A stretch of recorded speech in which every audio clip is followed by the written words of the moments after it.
दोस्तों, आज मैं जो आपको कहानी बताने जा रहा हूँ वो घटना मेरे साथ कुछ यूं घटी थी कि मैं उस घटना को आज तक भूल नहीं सका और ना ही मैं अपने जीते जी उस घटना को कभी भूल पाऊंगा। पहले मैं भूत प्रेत इन सब बातों पर विश्वास नहीं करता था, मगर इस घटना के बाद से मैं भूत प्रेत इन सब बातों पर विश्वास करने लगा हूँ। विश्वास तो दूर, अब मैं भूत प्रेत की बात सुनकर ऊपर से लेकर नीचे तक कांप उठता हूँ। और ऐसा हो भी क्यों ना, मेरे साथ जो घटना घटी थी वो घटना कोई मामूली घटना नहीं थी। उस समय मैं भूतों के हाथों से मरते मरते बचा था। दरअसल मेरे साथ हुआ कुछ यूं था कि आज से 15 साल पहले जब मैं ऑफिस का सारा काम खत्म करके अपने घर जा रहा था तो काफ़ी रात हो गई थी। काफ़ी मतलब उस समय रात के 10 बज रहे थे। ऐसे में मेरी ऑफिस की छुट्टी शाम के 7 बजे तक हो जाती है, मगर उस दिन मेरा कुछ ज़्यादा ही काम था, जिस कारण सारा काम खत्म करते करते मुझे रात के 10 बज गए थे। काम भी इतना अर्जेंट था कि मुझे उसी दिन ही पूरा करना था। खैर, ऑफिस से निकलकर कुछ देर बाइक चलाने के बाद मैं शहर के रास्ते से अलग एक वीरान रास्ते पर पहुंचा। वो रास्ता शहर के अलग मेरे गांव की ओर जाता था। दरअसल मैं गांव में रहता हूं और मेरा गांव शहर से 12 किलोमीटर दूर है। मेरे रोज गांव से शहर ऑफिस आना जाना करता हूं। ऑफिस आने जाने में मुझे लगभग 1-1.5 घंटे का समय लग जाता है। मैं जिस रास्ते पर आगे बढ़ रहा था वो रास्ता काफ़ी सुनसान और घने अंधेरे में डूबा हुआ था। अंधेरा तो इतना फैला हुआ था उस रास्ते पर कि मेरी हेडलाइट की रोशनी उस अंधेरे के सामने ना के बराबर मालूम पड़ रही थी।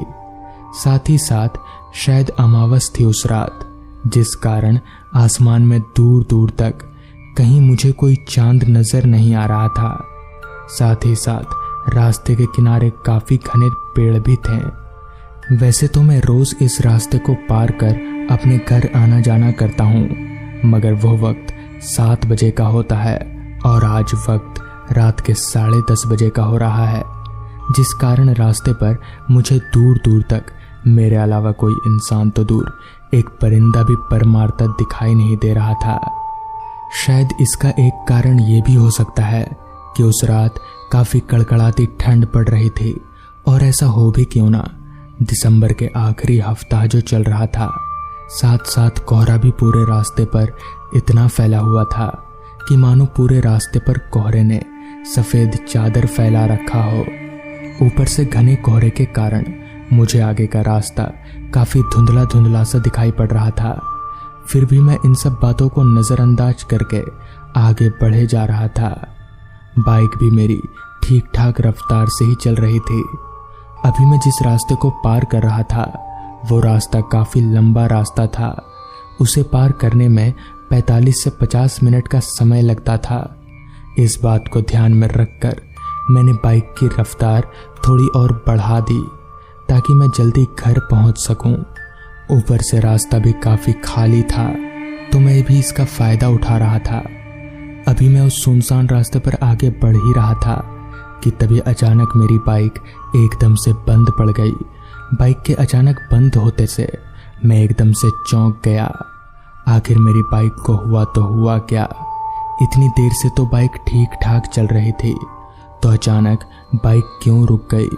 मेरे बाइक में पेट्रोल टैंक भी फुल थी, तो तेल की वजह से तो मेरी बाइक नहीं रुक सकती।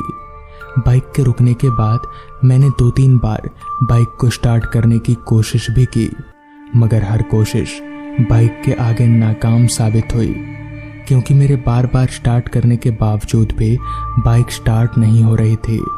मुझे समझ नहीं आ रहा था कि आखिर ये सब हो क्या रहा है।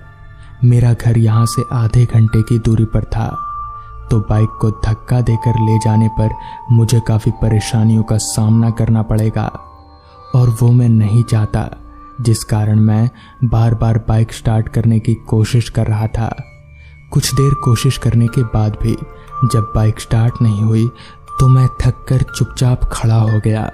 अभी मैं खड़ा हुआ ही था कि तभी अचानक मेरे आगे जंगल से एक आदमी निकलकर मेरे पास आया। उस आदमी को इतनी रात गए जंगल से निकलता देख मैं काफी चौंक गया कि आखिर ये आदमी इतनी रात गए जंगल में कर क्या रहा है। चलते चलते वो आदमी मेरे पास आया और मेरे पास आकर खड़ा हो गया। अचानक उस आदमी को मेरे पास आता देख मैंने उस आदमी से पूछा, क्या बात है भाई, आपको मुझसे कुछ काम है क्या? उस आदमी से ये पूछते ही उस आदमी ने कहा, हाँ भाई साहब, आप हीरापुर गांव की ओर जा रहे हैं ना? मैं भी उधर ही जा रहा हूँ, क्या आप मुझे वहां तक छोड़ देंगे? इस पर मैंने उस आदमी को जवाब दिया, छोड़ देता भाई साहब, अगर मेरी बाइक खराब नहीं होती तो। मुझे लगता है बाइक को धक्का देकर ही ले जाना पड़ेगा। इस पर उस आदमी ने कहा, क्यों, आपकी बाइक ठीक नहीं है? मुझे तो लगता है कि आपकी बाइक ठीक है, आप एक बार स्टार्ट करके तो देखिए। इस पर मैंने उस आदमी से कहा, नहीं, मैं काफ़ी बार स्टार्ट करके देख चुका हूँ, मगर मेरी बाइक स्टार्ट नहीं हो रही। मेरी बात सुनने के बाद उस आदमी ने कहा, आप मुझे चाबी दीजिए, मैं स्टार्ट करके देखता हूँ। मैं भी हालात से लाचार था, जिस कारण मैंने भी अपनी बाइक की चाबी उस आदमी को दे दी। चाबी लेकर जैसे ही उस आदमी ने बाइक स्टार्ट करने की कोशिश की, बाइक एक ही बार में तुरंत स्टार्ट हो गई। मुझे तो अपनी आंखों पर भरोसा नहीं हो रहा था कि आखिर उस आदमी से एक बार में ही बाइक स्टार्ट कैसे हो गई। खैर जो भी हो, मेरे लिए तो आदमी मसीहा के समान था, जिस कारण मैंने उस आदमी से कहा, आप तो लगता है कि जादूगर है, चलिए मैं आपको हीरापुर छोड़ देता हूँ। इसके बाद मैं उस आदमी को बाइक में बिठाया और आगे की ओर चलता बना। अब रात और भी काफ़ी ज़्यादा हो गई थी, जिस कारण मैंने अपनी घड़ी में वक्त देखा तो वक्त हो रहा था रात के 11:15 बजे का, और मैं उस आदमी को बैठाकर अपने गांव हीरापुर की ओर बढ़े जा रहा था। मगर ये आदमी इतनी रात गए इस जंगल में क्या कर रहा था, ये जानने के लिए मैंने उस आदमी से पूछा, भाई साहब, आप इतनी रात गए इस जंगल में क्या कर रहे थे?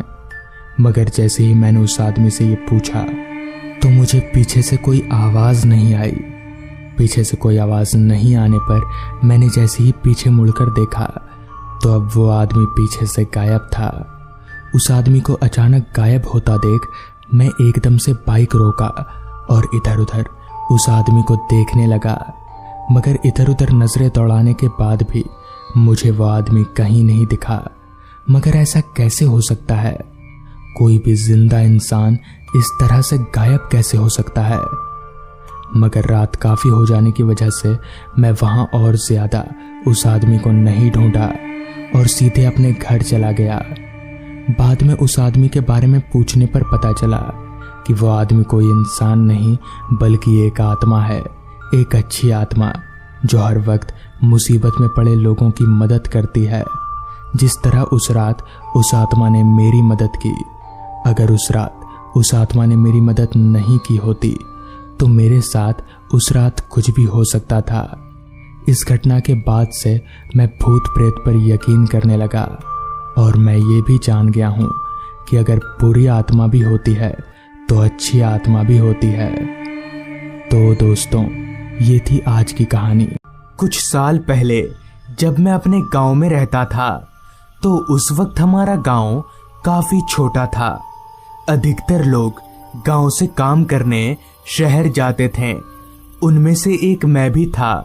शहर से हमारा गांव करीब 15 किलोमीटर की दूरी पर था, तो आने जाने के लिए हमें बस या ऑटो का सहारा लेना पड़ता था।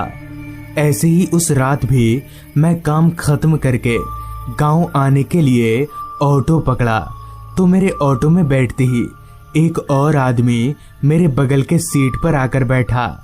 फिर जब मैं उस आदमी को ध्यान से देखा तो मैं उसे पहचान गया कि ये आदमी कोई और नहीं बल्कि मेरे ही गांव में रहने वाला भोला है। भोला को पहचानते ही मैंने उससे कहा, क्या भाई भोला, क्या हाल चाल? जिस पर भोला ने कहा, सब ठीक भाई, तू बता कैसा है? इस पर मैंने भी उसे अपना हालचाल बता दिया। दरअसल आज से 1 साल पहले भोला के साथ एक ऐसी घटना घटी थी जिससे वो मरते मरते बचा था। उसके साथ क्या हुआ था ये तो मुझे ठीक से पता नहीं, मगर इतना जरूर पता है कि उसके पीछे एक काली शक्ति पड़ गई थी। खैर ये बात मेरे जहन में उठते ही मुझे उस घटना के बारे में जानने की उत्सुकता होने लगी। इस पर मैंने भोला से उस बारे में पूछा तो भोला ने हंसते हुए कहा, काफी लंबी कहानी है, तो तुम्हारे पास सुनने के लिए वक्त तो है ना? जिस पर मैंने कहा, हाँ काफी वक्त है, ऐसे भी हमें गांव पहुंचने में करीब 40 मिनट लगेंगे। इस पर भोला ने बताना शुरू किया। आज से 1 साल पहले जब मैं इसी तरह काम से वापस घर लौट रहा था तो काफी रात हो जाने की वजह से मुझे ना तो कोई बस मिली और ना ही कोई ऑटो, जिस कारण मैं और इंतजार ना करके पैदल ही घर की तरफ आगे बढ़ने लगा। एक तो काम करके पहले से ही काफी थका हुआ था, ऊपर से पैदल चलकर गांव जाना ये सोचकर ही मेरे रोंगटे खड़े हो रहे थे। रास्ता भी पूरी तरह से सुनसान था। दूर दूर तक मेरे अलावा मुझे और कोई भी दिखाई नहीं पड़ रहा था। खैर मैं डरता तो था नहीं, इसलिए इस बात को नजरअंदाज करके मैं आगे बढ़ने लगा। करीब 2 किलोमीटर चलने के बाद मैं शहर के रास्ते से अलग गांव जाने वाले रास्ते पर पहुंचा तो वक्त हो रहा था रात के 11 बजे का। काफी थक जाने के कारण मैं उस रास्ते के किनारे लगे माइलस्टोन पर बैठ गया, जिस माइलस्टोन पर लिखा था हरिपुर गांव 13 किलोमीटर, यानी कि मुझे अभी 13 किलोमीटर पैदल चलना होगा। मुझे भूख भी काफी तेज लगी थी क्योंकि मैंने दोपहर का भी खाना नहीं खाया था। सारा खाना मेरे टिफिन में उसी तरह से पड़ा हुआ था, तो मैंने सोचा क्यों ना थोड़ा खाना खा लिया जाए, जिससे मुझे चलने की भी शक्ति मिलेगी। लिहाजा मैंने अपने बैग से टिफिन बॉक्स निकाला और उसी माइलस्टोन पर बैठकर खाने लगा। अभी मैं बैठकर खा ही रहा था कि तभी मेरे पीछे झाड़ियों से कुछ हलचल हुई। उस हलचल को महसूस करके जब मैं पीछे पलटा तो उन झाड़ियों के पास मुझे एक बच्चा खड़ा हुआ दिखा, जो मेरे खाने को एकटक घूरे जा रहा था। मगर इतनी रात गए इस जंगल में ये बच्चा अकेले क्या कर रहा है, मैं अभी ये सोच ही रहा था कि तभी वो बच्चा चलकर मेरे करीब आया और मुझसे पूछे बगैर ही मेरे टिफिन में हाथ डालकर वो भी खाना खाने लगा। उस लड़के की इस हरकत को देखकर पहले तो मुझे थोड़ा अजीब लगा, मगर दूसरे ही पल मुझे उस पर दया आने लगी, क्योंकि वो लड़का इस तरह से खाने को खा रहा था कि मानो वो 2-3 दिनों से भूखा हो। मैंने भी उसे कुछ नहीं कहा और उसे चुपचाप खाने दिया, मगर उसकी एक बात मुझे और हैरान करने वाली लगी कि वो बच्चा एक बार में इतने बड़े बड़े निवाले खा रहा था जो हम अपने हाथों से भी नहीं पकड़ सकते। खैर करीब 2 मिनट में ही उस बच्चे ने मेरा पूरा टिफिन खाली कर दिया, जिसके बाद मैंने अपना टिफिन वापस से अपने बैग में डाला और उस बच्चे से कहा, अरे बेटा, आप इस सुनसान रास्ते पर इतनी रात गए क्या कर रहे हो? मगर मेरे इस सवाल का उस बच्चे ने कोई जवाब नहीं दिया। अभी मैं उस बच्चे को देख ही रहा था कि तभी मुझे ऐसा लगा कि इस बच्चे का कद अभी अभी थोड़ा बढ़ गया। मगर ऐसा कैसे हो सकता है? इतनी जल्दी किसी का कद कैसे बढ़ सकता है? मैंने दोबारा से जब उस बच्चे को ध्यान से देखा तो हाँ, सच में उस बच्चे का कद थोड़ा बढ़ गया है। अब मुझे थोड़ी बेचैनी सी महसूस होने लगी थी और मुझे लगने लगा कि जरूर दाल में कुछ काला है कि तभी मुझे कहीं से साइकिल चलने की आवाज आई। उस आवाज को सुनकर वो बच्चा एकदम से उठकर खड़ा हो गया। फिर मैंने जब अपनी निगाहें उस आवाज की ओर घुमाई तो मैंने देखा कि दूर से एक साइकिल चलता हुआ हमारी तरफ आ रहा है उस साइकिल को देखकर मैं भी थोड़ा खुश हुआ कि चलो मैं उस साइकिल वाले से मदद मांगकर अपने गांव चला जाऊंगा और अब मुझे पैदल भी नहीं चलना पड़ेगा। देखते ही देखते वो साइकिल हमारे पास आकर रुका, मगर ना जाने क्यों वो बच्चा उस साइकिल वाले से काफी डर रहा था, जिस कारण साइकिल रुकते ही वो बच्चा मेरे पीछे आकर छिप गया। साइकिल रुकते ही उस साइकिल सवार आदमी ने मुझसे कहा, क्या वो भाई साहब, आप इस सुनसान रास्ते पर क्या कर रहे हैं? मैं हरिपुर गांव की तरफ जा रहा हूं, और अगर आपको उधर ही जाना है तो चलिए, मैं आपको छोड़ देता हूं। उस आदमी के मुंह से ये सुनकर मानो मेरे चेहरे पर हल्की सी चमक आ गई, क्योंकि मैं तो यही चाहता था। मैं अभी उस आदमी के साइकिल पर बैठने ही वाला था कि तभी उतनी देर से चुप उस बच्चे ने पहली बार कहा, इसके साथ मत जाइए। उस बच्चे से ये सुनकर मैं थोड़ा हैरान हो गया कि भला ये बच्चा उतनी देर से इस आदमी को देखकर डर क्यों रहा था और मुझे इसके साथ जाने के लिए क्यों मना कर रहा है। अभी मैं ये सोच ही रहा था कि तभी उस साइकिल वाले ने कहा, भाई साहब चलना है तो चलिए, वरना मैं चलता हूँ। उस बच्चे की बात सुनकर पैदल जाने से तो अच्छा है कि मैं इस आदमी के साथ साइकिल से चला जाऊं। ये सोचकर मैं उसकी साइकिल पर बैठकर चलता बना, मगर मुझे कहाँ पता था कि मैं कितनी बड़ी मुसीबत में फंसने जा रहा हूँ। खैर अभी मैं साइकिल पर बैठकर कुछ आगे बढ़ा ही था कि तभी मैंने एक बार उस बच्चे को देखने के लिए पीछे मुड़ा, तो पीछे का नज़ारा देखकर मैं एकदम से हक्का बक्का रह गया, क्योंकि पीछे अब वो बच्चा नीचे नहीं बल्कि एक पेड़ पर उल्टा लटक रहा था। मगर ऐसा कैसे हो सकता है? कोई भी इंसान पेड़ पर उल्टा कैसे लटक सकता है? ये देखकर मेरे होश उड़ गए और मैंने लड़खड़ाती हुई आवाज में उस साइकिल वाले आदमी से कहा, वो बच्चा पेड़ पर उल्टा कैसे लटक रहा है? इस पर उस आदमी ने जो जवाब दिया उसे सुनकर मेरे हाथ पैर और भी ज्यादा कांपने लगे, क्योंकि उस आदमी ने ये कहा, हाँ भाई साहब, वो पेड़ पर उल्टा लटक सकता है क्योंकि वो एक भूत है और वो मेरा ही बेटा है। आगे उस आदमी ने बताया, आज से कुछ दिन पहले मैं और मेरा बेटा हम दोनों साइकिल लेकर इसी रास्ते पर से घर लौट रहे थे। तभी एक ब्रेक फेल ट्रक ने हमें पीछे से आकर ठोक दिया, जिस कारण हम वहीं पर गिरकर मर गए और आज आपको भी मरना होगा। इतना बोलकर उस आदमी ने मुझे साइकिल से नीचे पटक दिया।